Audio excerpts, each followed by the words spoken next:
अब मेरी तरह रिस्क से इश्क है तो कूद पड़ो। रिस्क है तो इश्क है। ये बात को सुन के काफी सारे लोग कहीं पे भी रिस्क लेना चालू कर देते हैं ट्रेडिंग में, ये सोचते हुए कि एक अच्छा पैसा बन जाएगा। अगर हम रिस्क नहीं लेंगे तो हमारा पैसा किस तरह से बनेगा। एक्चुअल में जो स्मार्ट ट्रेडर्स होते हैं, स्मार्ट मनी होता है, वो वहां पे कैलकुलेटेड रिस्क लेने पे ज्यादा फोकस रहता है। एज कंपेयर टू कहीं पे भी रिस्क लेने से अच्छा होता है हमारे लिए कैलकुलेटेड रिस्क लेना।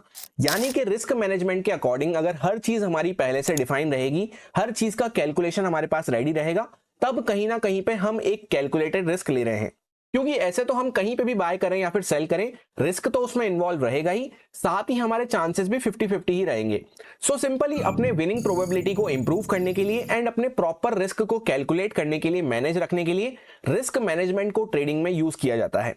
अगर बिना रिस्क मैनेजमेंट के एंड बिना कैलकुलेटेड रिस्क के हम ट्रेडिंग कर रहे हैं तो वो कहीं ना कहीं पे गैम्बलिंग का पार्ट हो जाता है। स्वागत है आपका एक और पावर पैक लर्निंग वीडियो में, जिसमें हम ये समझेंगे कि रिस्क मैनेजमेंट क्या होता है, किस टाइप के ट्रेडर को किस टाइप का रिस्क मैनेजमेंट फॉलो करना चाहिए, स्पेशली जिनकी छोटी कैपिटल है उनको किस टाइप का रिस्क मैनेजमेंट फॉलो करना चाहिए, किन बातों का ध्यान रखना चाहिए।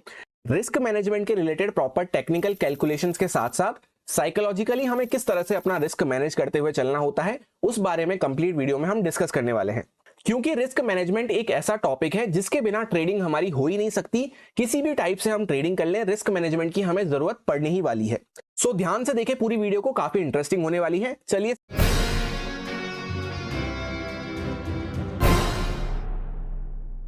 सबसे पहले तो इस बात को अपने माइंड से हटा दें कि स्टॉप लॉस लगाना या स्टॉप लॉस लेना होता है रिस्क मैनेजमेंट।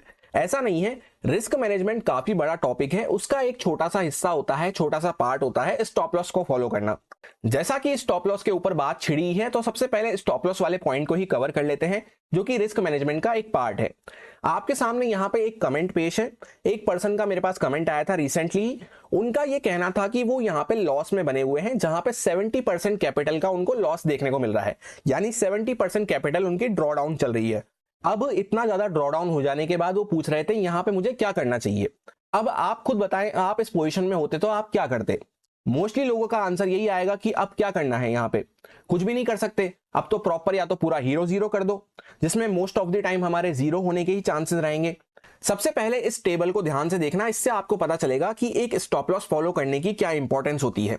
जैसा आप यहां पे देख सकते हैं 70% उन पर्सन का कैपिटल ड्रॉ डाउन हो चुका था, तो 70% से उनको वापस से पूरा कॉस्ट पे आने के लिए, प्रॉफिट नहीं, सिर्फ वापस से कॉस्ट टू कॉस्ट आने के लिए वहां से 233% का वहां पे रिकवरी चाहिए।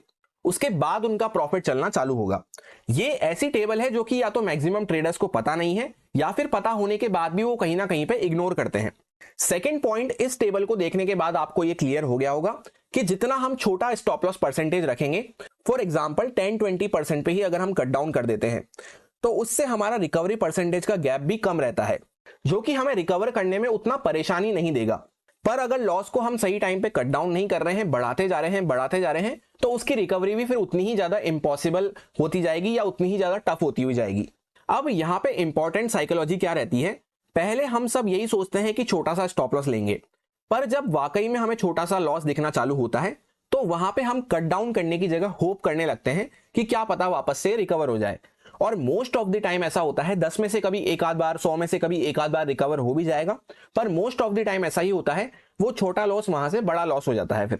और बड़ा लॉस हो जाने के बाद, जैसे यहाँ पे इनके केस में 70-80% ड्रॉ डाउन चल रहा था, तो इतना लॉस हो जाने के बाद फिर हम सोचते हैं अब क्या ही रिकवर कर लेंगे, हम 10-20% को बचा के भी अब क्या ही कर लेंगे, और प्रॉपर पूरा हीरो जीरो होने पे हम उसको छोड़ देते हैं, जहां पे भी मोस्टली हमें जीरो ही देखने को मिलता है। वो वहां से पूरा रिकवर होके वापस से हम प्रॉफिट में आ जाएं, ऐसा कभी 100 में से 1-2 बार हो भी जाएगा गलती से, तो वो आगे के लिए हमारी आदत को ही खराब करेगा। इसलिए बेटर ये है कि छोटे में ही हम अपने लॉस को कट डाउन कर दें, जिससे हमारी साइकोलॉजी भी पूरी इंटैक्ट रहे। आइडल रिस्क मैनेजमेंट के अकॉर्डिंग कितना हमारा मैक्सिमम साइड पे स्टॉप लॉस रहना चाहिए, उसको हम यहां पर डिस्कस करने वाले हैं। सबसे पहले दो टाइप के हमारे सामने ट्रेडिंग होती है। एक तो होती है डायरेक्ट स्टॉक्स में ट्रेडिंग करना, जिसको हम इक्विटी ट्रेडिंग या फिर कैश ट्रेडिंग भी कह सकते हैं। दूसरी होती है ऑप्शन ट्रेडिंग करना। ऑप्शन ट्रेडिंग में तो स्ट्रेट फॉरवर्ड हमें 20% का ऑप्शन प्रीमियम पे लॉस रखना चाहिए। इससे ज्यादा का अगर हमारा स्टॉप लॉस बन रहा है, तो हमें वहां पे उस ट्रेड को अवॉइड कर देना चाहिए स्ट्रेट फॉरवर्ड। जैसे फॉर एग्जांपल 200 रुपए का अगर कोई हमारा प्रीमियम है, तो उसमें मैक्स टू मैक्स हमारे 40 पॉइंट्स के आसपास स्टॉप लॉस रहना चाहिए। इससे आसपास मतलब हल्का फुल्का 45 हो जाए उतना चल जाएगा, 50 हो जाए उतना चल जाएगा, आसपास रहना चाहिए उसके।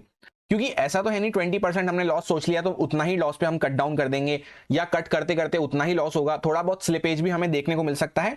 तो 20 से मैक्स टू मैक्स 25% तक हम मान सकते हैं। इससे ज्यादा कहीं ना कहीं हमें दिख रहा है कि इससे ज्यादा हमारा स्टॉप लॉस बन सकता है, तो उस ट्रेड को हमें स्ट्रेट फॉरवर्ड अवॉइड कर देना है। वहीं पे जो स्टॉक्स होते हैं, इक्विटी ट्रेडिंग होती है, उसमें मेनली 4 टाइप की ट्रेडिंग हमें देखने को मिलती है। उसमें सबसे पहली ट्रेडिंग तो होती है हमारी इंट्राडे, जहां पे सेम डे पे हमें कट डाउन करना है। अब सेम डे पे हमें कट डाउन करना है तो MIS पे लोग बाय करना पसंद करते हैं, जहां पे लिवरेज हमें मिलता है, तो अच्छा खासा लिवरेज मिलता है। तो वहां पे एक हमारा जेन्युइन स्टॉप लॉस जो मैक्सिमम साइड पे रहना चाहिए वो 1 से 1.5% का रहना चाहिए। इससे ज्यादा की स्टॉप लॉस की इंट्राडे में जरूरत नहीं होती।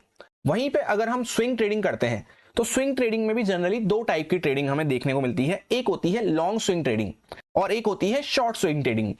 जो एक आइडल सिचुएशन होती है शॉर्ट स्विंग ट्रेड लेने के लिए, वो जनरली हमें 2 दिन से लेकर 3 वीक तक की देखने को मिलती है।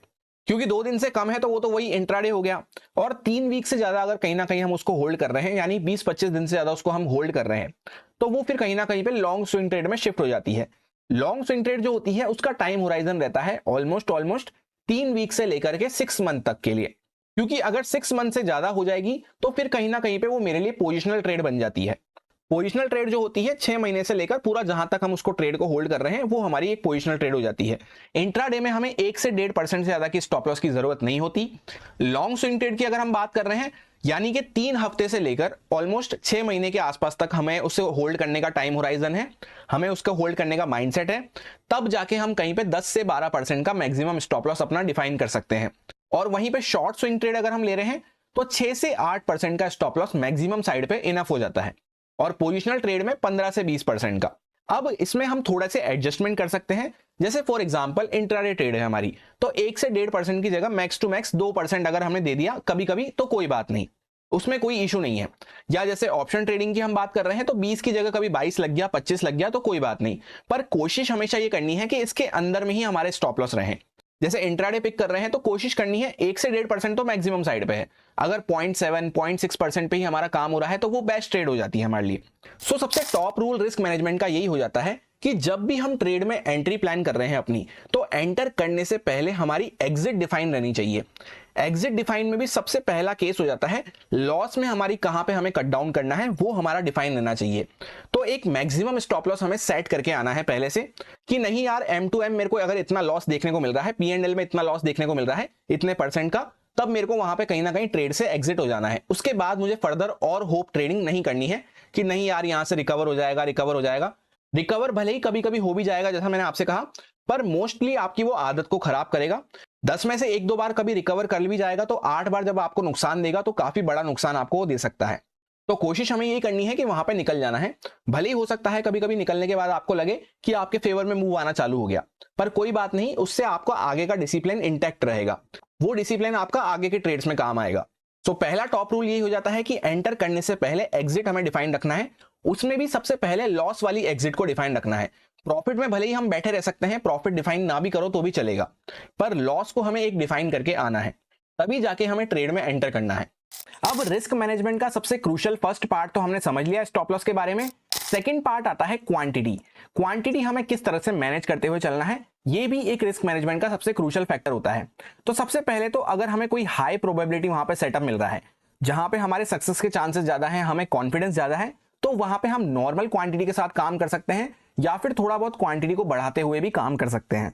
वहीं पे सपोज करते हैं कोई हमारा हाई प्रोबेबिलिटी सेटअप नहीं बन रहा है, या फिर कोई ऐसे प्राइस रेंज के आसपास मार्केट घूम रहा है जहां पे साइडवेज चल रहा है मार्केट, या कोई बड़े मोमेंटम हमें देखने को नहीं मिल रहे, कोई खास मोमेंटम नहीं मिल रहे, तो उस केस में जहां पे हमारे हाई प्रोबेबिलिटी सेटअप नहीं है, हमें कॉन्फिडेंस नहीं है, वहां पे हमें नॉर्मल से या तो 50% क्वांटिटी और थोड़ा सा अगर कम कॉन्फिडेंस है, बिल्कुल ही एकदम लो कॉन्फिडेंस है, तो 25% क्वांटिटी के साथ हमें वहां पे काम करना चाहिए। जैसा कि डेली एनालिसिस वीडियो जो आता है दूसरे वाले चैनल पे, उसमें हम ये बात डिस्कस भी करते हैं कि कौन से प्राइस जोन ऐसे हैं जहां पे हमें लेस अग्रेसिव होकर काम करना है, कौन से दिन ऐसे हैं जहां पे हमें लेस अग्रेसिव होकर काम करना है। उस टाइम पे मैं आपसे कहता भी हूं कि 25-50% क्वांटिटी के साथ हम काम कर सकते हैं। ऐसे टाइम पे अगर हमने हमारी क्वांटिटी को मैनेज कर लिया तो हमारे सक्सेस के चांसेस काफी ज्यादा बढ़ जाते हैं। जहां पे मार्केट जनरली ट्रैपिंग चल रहा हो या फिर वो प्राइस रेंज ऐसा हो उसके आसपास ट्रैपिंग हमें देखने को मिल रही हो। उस टाइम पे क्वांटिटी को कम करना हमारे लिए सेफ हो जाता है, जिससे कि कोई हमारा स्टॉप लॉस हिट भी होता है तो भी हमें उतना ज्यादा कोई लॉस देखने को ना मिले। अब जैसा कि डेली एनालिसिस वीडियो में हम कभी कभी ये डिस्कस करते हैं कि 25-50% क्वांटिटी हमें यूज करनी है, तो वहां पे काफी लोगों का एक क्वेश्चन आता है जिनके मोस्टली जो एक लॉट से काम करते हैं, जिनकी कैपिटल कम है, उनका ये कहना रहता है कि सर हमारा तो एक ही लॉट रहता है, हम उसमें क्वांटिटी कम कैसे करें। सो क्वांटिटी के रिलेटेड उन लोगों के लिए ये पॉइंट होने वाला है जिनकी कैपिटल कम रहती है, एक आध लॉट से ही जो ट्रेड करते हैं, कि हम क्वांटिटी कम करके काम नहीं कर सकते। तो आपको इस बात का ध्यान रखना है कि आपको सिर्फ और सिर्फ हाई प्रोबेबिलिटी जो डेज होते हैं, जहां पे हाई प्रोबेबिलिटी सेटअप बनता हुआ नजर आए, अच्छा मोमेंटम होता हुआ नजर आए, उसी दिन आपको सिर्फ ट्रेड प्लान करनी है। बाकी दिन आपको नॉर्मल बैठ के सिर्फ लर्न करना है, देखना है, मार्केट को वॉच करना है, या फिर कोई पेपर ट्रेडिंग वगैरह हम कर सकते हैं। इसके पीछे का लॉजिक ध्यान से समझना, क्योंकि पहले ही हमारी कैपिटल जो है काफी कम हमें देखने को मिल रही है, जिसमें हम एक ही लॉट बाय कर पा रहे हैं या एक ही लॉट का हम वहां पे रिस्क बियर कर सकते हैं।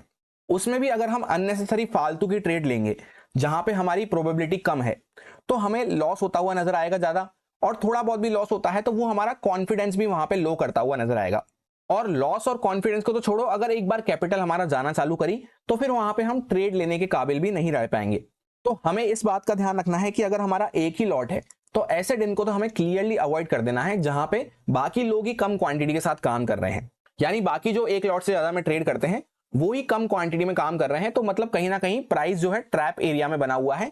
इस तरह से जैसा हमने पहले वाले पॉइंट में डिस्कस करा, प्रॉपर स्टॉप लॉस को फॉलो करते हुए, एक मैक्सिमम लिमिट सेट रखते हुए, सिर्फ सेकंड पॉइंट वाली जैसे हाई प्रोबेबिलिटी ट्रेड्स को हम पिक करते हैं, तो हमारे धीरे धीरे कैपिटल बढ़ने के चांसेस ज्यादा हो जाते हैं। फिर एक बार हमारे पास सफिशिएंट कैपिटल आ जाती है तब हम वहां पे रिस्क ले सकते हैं, उसमें हमारा कॉन्फिडेंस भी फिर हाई होता है। तो शुरुआत में जब हम वहां पे कैपिटल इकट्ठा कर रहे हैं अपनी, ऑलरेडी हमारी कैपिटल कम है, तो वहां पे सिर्फ हाई प्रोबेबिलिटी ट्रेड्स को ही हमें पिक करना है। उसमें भले ही हमारा स्टॉप लॉस हिट हो कोई बात नहीं, पर अननेसेसरी दिन भर हमें बैठ के ट्रेड नहीं ढूंढना है, या हर दिन हमें ट्रेड नहीं करनी है। क्योंकि हर दिन अगर हम ट्रेड करेंगे और हर दिन हम ये सोचें कि हमारे फेवर में बड़ा मोमेंटम आना चाहिए, तो ऐसा पॉसिबल नहीं है। लेट सपोज अगर हम ऑप्शन बाइंग करते हैं तो कुछ दिन वहां पे आएंगे ऑप्शन सेलर्स के, जहां पे मार्केट साइडवेज पड़ा रहेगा, कुछ दिन आएंगे जहां पे छोटे मोमेंटम हमें देखने को मिलेंगे। उन सबको माइंड में रखते हुए हमें चलना है, हर दिन हम सेम तरीके से वहां पे ट्रेड नहीं कर सकते। और इसी के साथ अगर फालतू के दिन पे हम लॉस कर लेंगे तो जब अच्छे दिन आएंगे तो हमारे वहां पे कॉन्फिडेंस नहीं रहता, या फिर कभी कभी तो ट्रेड करने को कैपिटल ही नहीं रह पाता, तो उस दिन फिर हमें और ज्यादा रिग्रेट होता है और ज्यादा डिमोटिवेटेड फील होता है। अब आ जाते हैं रिस्क मैनेजमेंट के थर्ड पार्ट पे, जो कि होता है रिस्क टू रिवॉर्ड रेशियो, जिसको शॉर्ट में आरआर कहा जाता है। ये हमें इसलिए डिसाइड करना है क्योंकि जैसा फर्स्ट पॉइंट में हमने देख लिया कि हमारा एक स्टॉप लॉस डिफाइन रहना चाहिए, मैक्सिमम साइड पे हमें कितना स्टॉप लॉस लेना है। उसके बाद सेकंड पॉइंट में हमने देखा कि क्वांटिटी हमें क्या डिफाइन रखनी है। ये दोनों हमें हेल्प करते हैं एक प्रॉपर लॉस को डिफाइन करने में। पर लॉस डिफाइन करने के बाद उसके अगेंस्ट में कितना प्रॉफिट हमें लेना है, क्योंकि फॉर एग्जांपल 10 पॉइंट्स का अगर हम सोच के आ रहे हैं कि हमें लॉस लेना है, तो उसके अगेंस्ट में कितने पॉइंट्स का हम प्रॉफिट सोच के आ रहे हैं, वो चीज हमें डिफाइन करने में हेल्प करती है रिस्क टू रिवॉर्ड रेशियो। सबसे पहला तो ये बात को ध्यान रखना है कि 1:1 रिस्क रिवॉर्ड अगर हम फॉलो करते हैं तो उसका मतलब ये हो जाता है कि 20 पॉइंट्स का अगर हम स्टॉप लॉस अपना सोच रहे हैं, मान के चल रहे हैं कि 20 पॉइंट हमारा लॉस हो सकता है, तो उसके अगेंस्ट में हम 20 पॉइंट का वहां पे टारगेट मिनिमम साइड पे लेके चलेंगे। जब भी हम टारगेट की बात कर रहे हैं, प्रॉफिट की बात कर रहे हैं, तो वहां पे मिनिमम साइड को हमें कंसिडर करना है। और फर्स्ट पॉइंट में जैसा हमने स्टॉप लॉस देखा, तो लॉस को हमेशा मैक्सिमम साइड पे लेके चलना है। अब फॉर एग्जांपल सबसे पहला एग्जांपल है कि 1:1 रिस्क रिवॉर्ड को अगर हम फॉलो करते हैं, यानी जितने पॉइंट्स का स्टॉप लॉस सोचते हैं उतने ही पॉइंट्स का हम टारगेट लेके निकलते हैं, तो इसमें एटलीस्ट हमें 10 में से 6 या 7 ट्रेड प्रॉफिट में चाहिए, तब जाके हम कहीं ना कहीं पे हल्का फुल्का ग्रीन में क्लोज होंगे या फिर न्यूट्रल साइड पे बने रहेंगे। ऐसा इसलिए है क्योंकि अगर हम मान लेते हैं कि 10 में से 5 ट्रेड हमारी लॉस में गई, तो भी हम वहां पे न्यूट्रल साइड पे रहेंगे। ऐसा नहीं है, क्योंकि लॉस के साथ साथ हमें वहां पे ब्रोकरेज और चार्जेस वगैरह भी पे करने पड़ते हैं। तो ये जो लॉस हमें देखने को मिल रहा है, अगर 5 ट्रेड हमारी प्रॉफिट में जाती है तब भी हमारा रिकवर नहीं हो पाएगा। तो एटलीस्ट 6 से 7 ट्रेड हमें प्रॉफिट में चाहिए 10 में से। यही रीजन है कि ये सबसे बेकार रिस्क रिवॉर्ड हो जाता है, जिसको मैं जनरली कभी भी सजेस्ट नहीं करता हूं कि आपको स्टार्टिंग में फॉलो करना चाहिए। बहुत ज्यादा आपको एक्सपीरियंस हो जाएगा, बहुत ज्यादा आप मास्टर हो जाएंगे, तब जाके आप इस रिस्क रिवॉर्ड को फॉलो कर सकते हैं। क्योंकि 10 में से 7 ट्रेड प्रॉफिट में क्लोज करना, ये एक बिगिनर के लिए, एक न्यू ट्रेडर के लिए उतना पॉसिबल नहीं हो पाता है। अब नेक्स्ट एग्जांपल में हम 1:2 रिस्क रिवॉर्ड वाले सेटअप को फॉलो करते हैं, जहां पे 20 पॉइंट्स का अगर हम स्टॉप लॉस सोचते हैं तो उसके अगेंस्ट में 40 पॉइंट्स या उससे ज्यादा का प्रॉफिट लेके निकलते हैं हमेशा। जैसा मैंने आपसे कहा, टारगेट हमेशा मिनिमम साइड पे रहेगा, उससे ज्यादा जितना मिल जाए अच्छा। लॉस हमेशा मैक्सिमम साइड पे रहेगा, उससे कम रहे उतना अच्छा। इस सेटअप को अगर हम फॉलो करते हैं तो 10 में से अगर 3 से 4 ट्रेड मान लेते हैं हम, अगर ग्रीन में क्लोज होती है तो आराम से हम हमारे P&L को ग्रीन में एंड कर सकते हैं। यही सबसे बेस्ट रिस्क रिवॉर्ड सेटअप होता है जो हमें स्टार्टिंग में फॉलो करना चाहिए।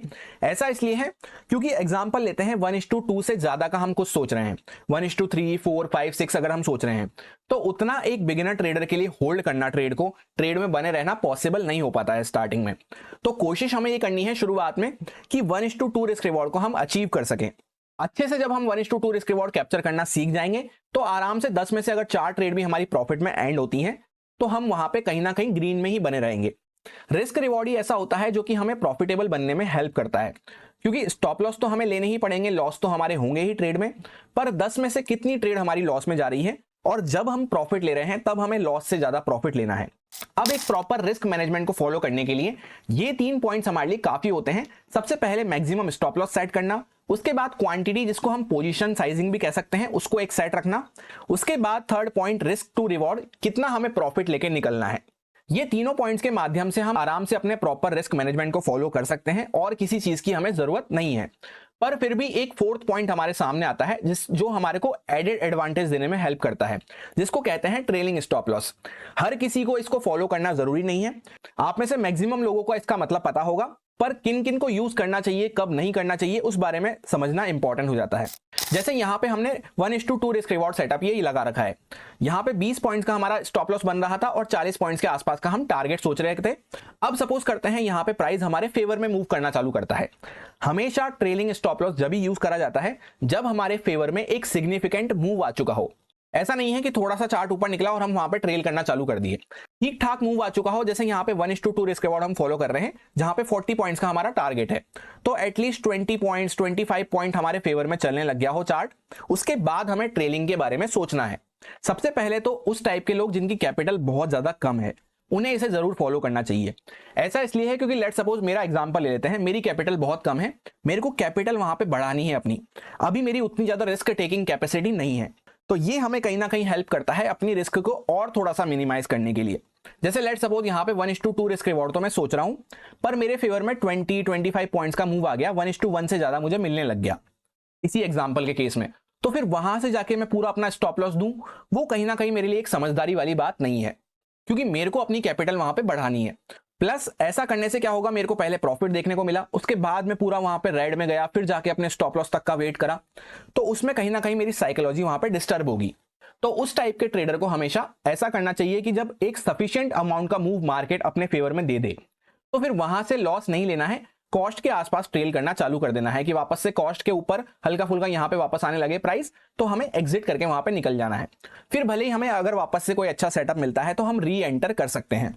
ऐसा इसलिए है क्योंकि ये एक डिफेंसिव अप्रोच हो जाती है जहां पे हमें अपनी छोटी सी कैपिटल को बचाते हुए उसको धीरे धीरे ग्रो करना है।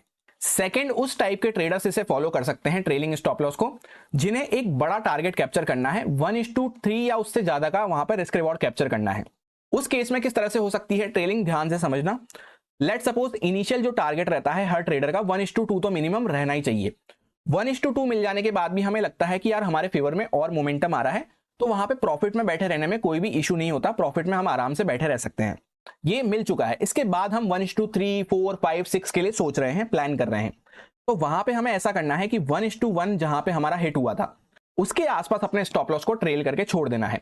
जैसे हमारे एग्जांपल के केस में हम 20 पॉइंट्स का स्टॉप लॉस सोच रहे थे और 40 पॉइंट्स का टारगेट सोच रहे थे, तो जब यहाँ पे हम टॉप पे पहुंच जाए 40 पॉइंट्स के टारगेट पे, तो कहां पे हमें स्टॉप लॉस प्लेस करके छोड़ देना है, यहाँ पे 20 पॉइंट्स के आसपास या उसके थोड़ा सा नीचे। जिससे क्या होगा, जितने पॉइंट्स का एटलीस्ट हमने स्टॉप लॉस सोचा था उतने पॉइंट्स का तो हम टारगेट लेके वहां से निकलेंगे ही, और अगर हमारे फेवर में मूव आता जाता है तो हमें 1:3, 4, 5 बड़ा टारगेट करने का वहां पे मौका मिल जाएगा। और अगर यहां से रिवर्स भी करता है तो भी हमारे कुछ ना कुछ हम प्रॉफिट में एग्जिट होंगे। या फिर दूसरा पर्सपेक्टिव हम इस तरह से समझ सकते हैं, यहां पे हमारी एंट्री थी, उसके बाद इस तरह से मूव करते करते हम यहां पे अभी चल रहे हैं, तो ये जो ऊपर का यहाँ पे प्राइस है इसका मैं रिस्क ले लूंगा, इसके आसपास अपना ट्रेलिंग स्टॉप लॉस को यहाँ पे प्लेस कर दूंगा कि ये जो नीचे का प्राइस है इतना प्रॉफिट तो मेरे को चाहिए ही चाहिए।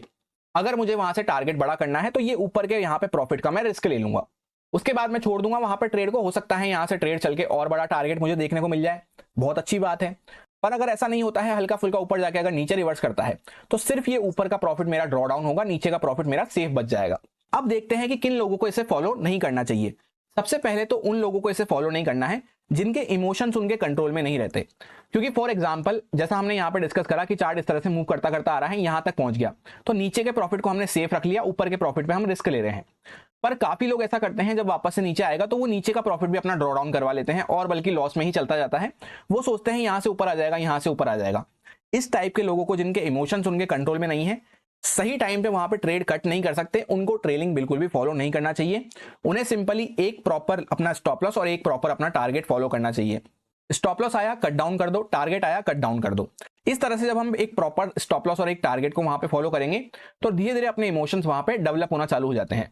फिर बाद में हम ट्रेलिंग के बारे में सोच सकते हैं। अब इमोशंस में ही सेकंड पार्ट हम उसको समझ सकते हैं। लेट सपोज हमें यहाँ पे 1 लाख रुपए का प्रॉफिट देखने को मिल रहा है, तो 1 लाख के प्रॉफिट में से ऊपर के कुछ पार्ट का तो हमें रिस्क लेना ही पड़ेगा अगर हमें वहां पे ट्रेलिंग करना है तो। फिर उसके बाद हम ये सोचें कि यार मेरे को 1 लाख का प्रॉफिट देखने को मिल रहा था, ये तो मेरा ट्रेलिंग स्टॉप लॉस हिट हो गया और मैं 60,000 रुपए लेके यहां से निकल रहा हूं, काश मैं 1 लाख पे ही बुक कर देता।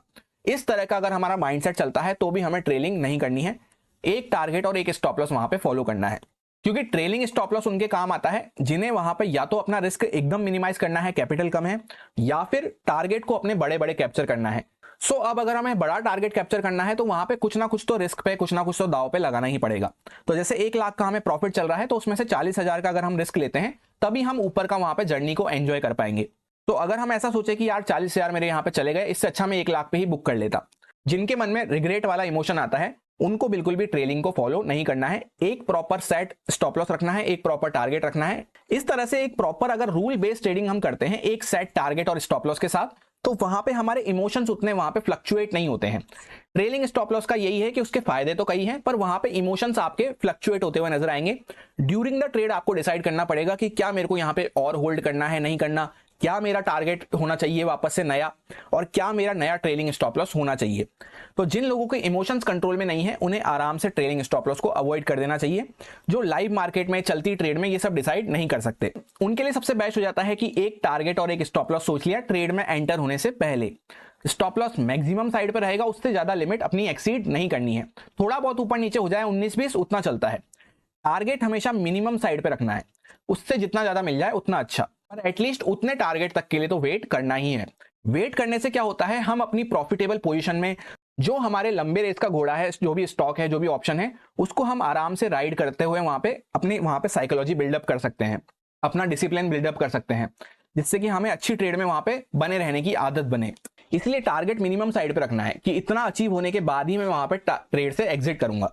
क्योंकि हम काफी बार इसी वजह से लॉस में बने रहते हैं कि हमने टारगेट तो सोचा 40 पॉइंट का, पर 10-15 पॉइंट ऊपर जाके हल्का फुल्का जब अगर वो जर्क देना चालू करेगा, वहीं पे हम कट डाउन करके भाग जाएंगे, टारगेट तक के लिए वेट ही नहीं करेंगे, फिर भले ही बाद में वो हमें टारगेट दे दे। इस तरह से अगर हम हमेशा डरते रहेंगे, फियर का सामना नहीं कर पाएंगे, तो वहां पे कहीं ना कहीं पे हम प्रॉफिट अच्छे से कैप्चर नहीं कर पाएंगे। ये होता है हमारा कंप्लीट रिस्क मैनेजमेंट, जिसके रिलेटेड आप में से काफी सारे लोगों के कमेंट्स आ रहे थे। क्योंकि किसी भी टाइप की हम ट्रेडिंग कर लें, 100% हमें रिस्क मैनेजमेंट की जरूरत तो पड़ने ही वाली है। इससे ना सिर्फ हमारा रिस्क मैनेज होता है, यानी कि लॉस हमारा कम होता है, बल्कि प्रॉफिट में भी हम अपने आप को होल्ड करना सीख जाते हैं। और भी इसके अलावा काफी सारे इमोशंस हमारे कंट्रोल में आ जाते हैं, जो हमने वीडियो में डिस्कस करे। अगर हम हमेशा रिस्क मैनेजमेंट के साथ ट्रेडिंग करते हैं तो हम हमेशा एक सेफर साइड पे बने रहेंगे, जहां पे कोई बड़ा लॉस हमें देखने को नहीं मिलेगा और मार्केट से भी हम बाहर होते हुए नजर नहीं आएंगे। अच्छा लगा हो आपको